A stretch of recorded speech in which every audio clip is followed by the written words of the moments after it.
Sir നമ്മൾക്കറിയാം ഇപ്പോ India Pak യുദ്ധത്തിൽ പങ്കെടുത്ത പട്ടാളക്കാർക്ക് പരിക്ക് പറ്റിയ പട്ടാളക്കാർക്ക് രക്തം കൊടുത്തു എന്നതിന്റെ പേരിൽ പോലും വി.എസ്. അച്യുതാനന്ദൻ എന്ന് പറയുന്ന കമ്മ്യൂണിസ്റ്റ് മുഖ്യമന്ത്രി, മുതിർന്ന കാരണവർ, അദ്ദേഹത്തിനെതിരെ പോലും നടപടിയെടുത്തൊരു പാർട്ടിയാണ് എന്ന് നമ്മളൊക്കെ കൃത്യമായിട്ട് അറിയാം.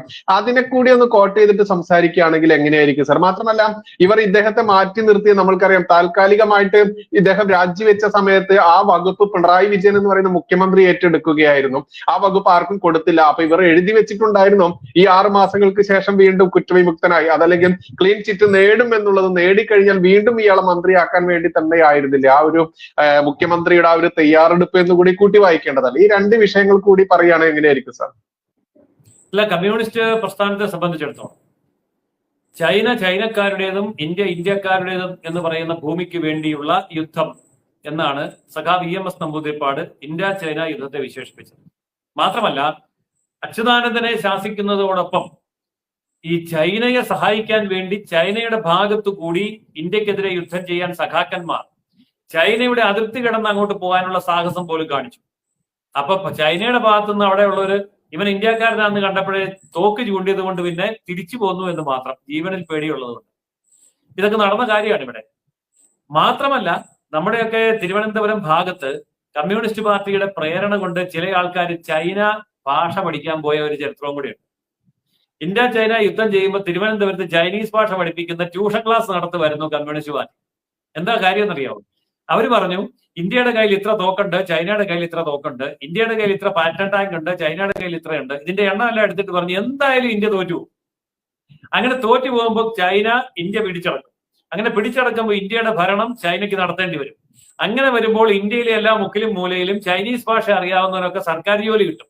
അതുകൊണ്ട് നിങ്ങളെല്ലാം സർക്കാർ ജോലിക്ക് വേണ്ടി ചൈനീസ് ഭാഷ പഠിക്കാൻ ഇപ്പോൾ PSCയുടെ കോച്ചിങ് സെന്റർ എന്ന് പറഞ്ഞ പോലെ കമ്മ്യൂണിസ്റ്റ് പാർട്ടി ഇവിടെ ചൈനീസ് ഭാഷ പഠിപ്പിച്ച ചരിത്രമുണ്ട്. ഇതാണ് ഇവരുടെ കൂറ്. അപ്പോൾ ഈ ഒരു നിലപാടാണ് അന്ന് അവർ സ്വീകരിച്ചതെങ്കിൽ ഇന്ന് സ്വീകരിക്കുന്ന നിലപാട് കമ്മ്യൂണിസ്റ്റ് പ്രത്യയശാസ്ത്രത്തിന്റെ അടിസ്ഥാനത്തിലുള്ള നിലപാടുകൾ, അത് ഉയർത്തിപ്പിടിക്കാൻ അധികാരത്തിലിരിക്കുന്ന കമ്മ്യൂണിസ്റ്റ് പാർട്ടിയും ഭരണകൂടവും അവരുടെ പോലീസിനെ ഉപയോഗിക്കുന്നു, ക്രൈംബ്രാഞ്ചിനെ ഉപയോഗിക്കുന്നു, താഴെ തട്ടിൽ അവർക്ക് സ്വാധീനമുള്ള ജുഡീഷ്യറിയുടെ എല്ലാ മേഖലകളെയും ഉപയോഗിക്കുന്നു.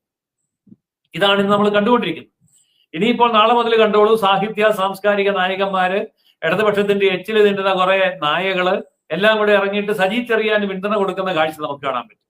ട്രേഡ് യൂണിയൻ പിന്തുണ കൊടുക്കുന്നു, ബുദ്ധിജീവികൾ, സാംസ്കാരിക നായകന്മാർ, കവികൾ, ഇവര് ഇടതുപക്ഷത്തിന്റെ പുരോഗമന സാഹിത്യ പ്രസ്ഥാനത്തിന്റെ ആൾക്കാര്, SFI, DYFI മുതലുള്ള വനിതാ സംഘം അടക്കമുള്ള ആൾക്കാര്, ഇവരെല്ലാം തെരുവിലിറക്കിക്കൊണ്ട് ഈ ബൂർഷ്വാ ഭരണകൂടത്തിന്റെ ബൂർഷ്വാ കോടതി അല്ലെങ്കിൽ ഹിന്ദു വർഗീയ കോടതി അവര് ചെയ്ത കാര്യങ്ങൾക്കെതിരെ ഇതാ ഞങ്ങൾ ആഞ്ഞടിക്കാൻ പോകുന്നു, ജനകീയ പ്രതിരോധം സൃഷ്ടിക്കാൻ പോകുന്നു.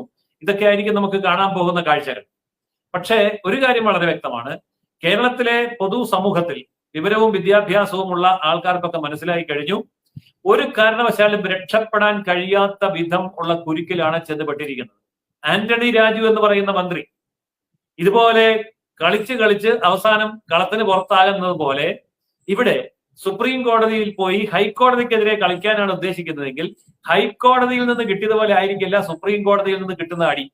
രാജിവെക്കണമെന്ന് മുഖ്യമന്ത്രിയോട് പറയും, ഇല്ലെങ്കിൽ എടുത്ത് ദൂരെ കളയാൻ ഗവർണറിനോട് പറയും.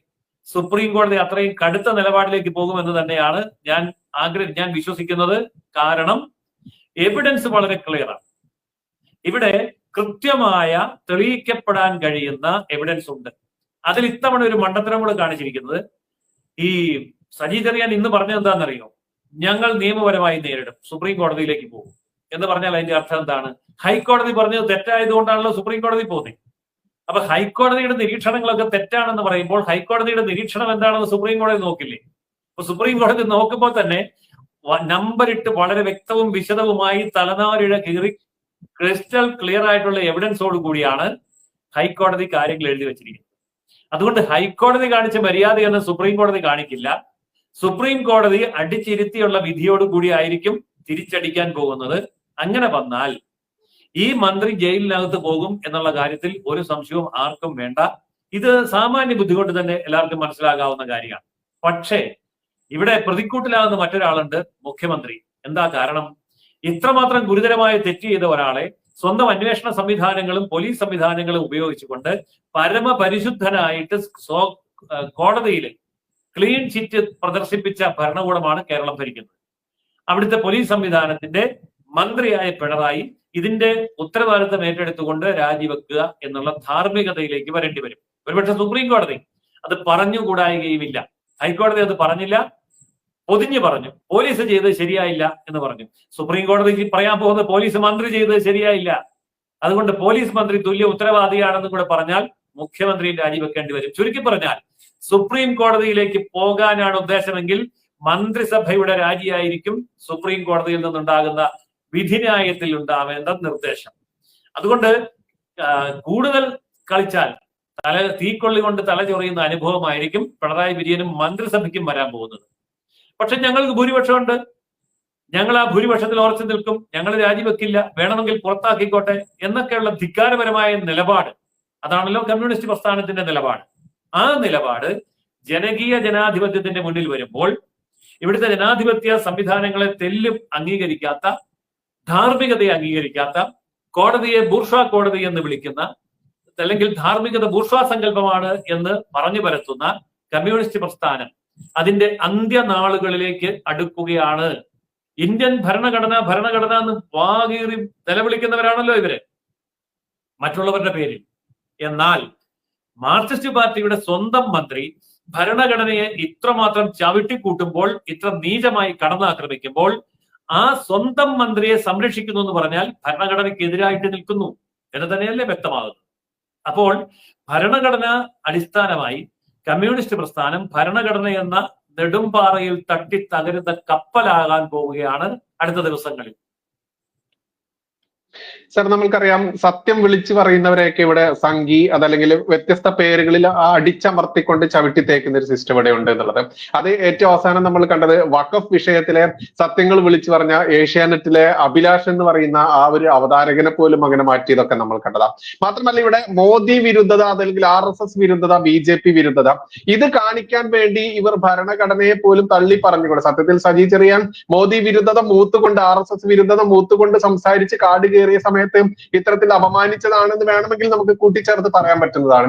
എത്ര നാൾ ഇവർക്ക് ഈ വിരുദ്ധത വെച്ചുകൊണ്ട് ഇങ്ങനെ ആളുകളുടെ കണ്ണിൽ പൊടിയിട്ട് പോകാൻ പറ്റും സർ? കാരണം സത്യം ആര് പറഞ്ഞാലും അവർ സംഘീയാക്കി മാറ്റുന്നു, അതല്ലെങ്കിൽ സത്യം ആര് എന്ത് വിളിച്ചു പറഞ്ഞാലും എഴുതിയാലും അവരെ തുറങ്കിലടക്കാൻ വേണ്ടി നോക്കുന്നു, സംഘി പട്ടം കൊടുത്തുകൊണ്ട് മോദി വിരുദ്ധത മൂർധന്യ അവസ്ഥയിലേക്ക് എത്തുക. എങ്ങനെയാണ് സർ, എത്ര നാൾ ഇവർ ഇങ്ങനെ മുന്നോട്ട് പോകും? ഇവരെ സംബന്ധിച്ചിടത്തോളം ഇനി അധികം നാൾ മുന്നോട്ട് പോകാൻ പറ്റില്ല. കാരണം ജനങ്ങൾക്ക് കാര്യങ്ങൾ മനസ്സിലായി തുടങ്ങി.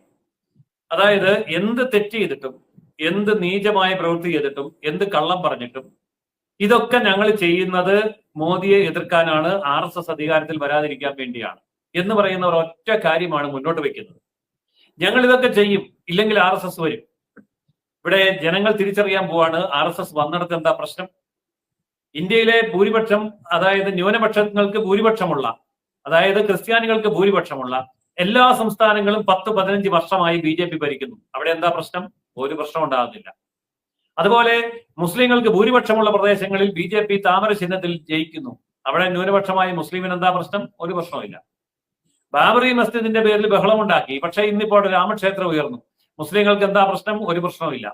370-ാം വകുപ്പ് എടുത്തു കളഞ്ഞു. കാശ്മീരിൽ മുസ്ലിങ്ങൾ കത്തിക്കും എന്ന് പറഞ്ഞു, ഇപ്പൊ കത്തിക്കുകയല്ല, അവര് ജീവിതം കത്തിച്ചു വിട്ട വാണം പോലെ മുകളിലേക്ക് വരികയാണ്.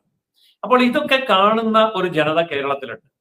കേരളത്തിലെ ഈ ജനതയുടെ സാമാന്യ ബോധത്തെ, കോമൺ സെൻസിനെ പരീക്ഷിക്കുന്ന തരത്തിലുള്ള ഇത്തരം കാര്യങ്ങൾ മുന്നോട്ട് വെച്ചാൽ, അതായത് ഭരണഘടനാ വിരുദ്ധമായിട്ടുള്ള നിലപാടെടുക്കുകയും അതിനെ ഹൈക്കോടതി വിമർശിക്കുകയും അതിനെതിരായി വിധി എഴുതുകയും ചെയ്യുമ്പോൾ ആ ഹൈക്കോടതി പറഞ്ഞ വസ്തുതകൾക്കെതിരെ നിലകൊള്ളാനാണ് CPM ഉദ്ദേശിക്കുന്നത് എങ്കിൽ തലയ്ക്കകത്ത് ആൾതാമസമുള്ള, വിദ്യാഭ്യാസമുള്ള ഒരൊറ്റയാളും കമ്മ്യൂണിസ്റ്റ് പ്രസ്ഥാനത്തിന്റെ കൂടെ നിൽക്കുകയില്ല.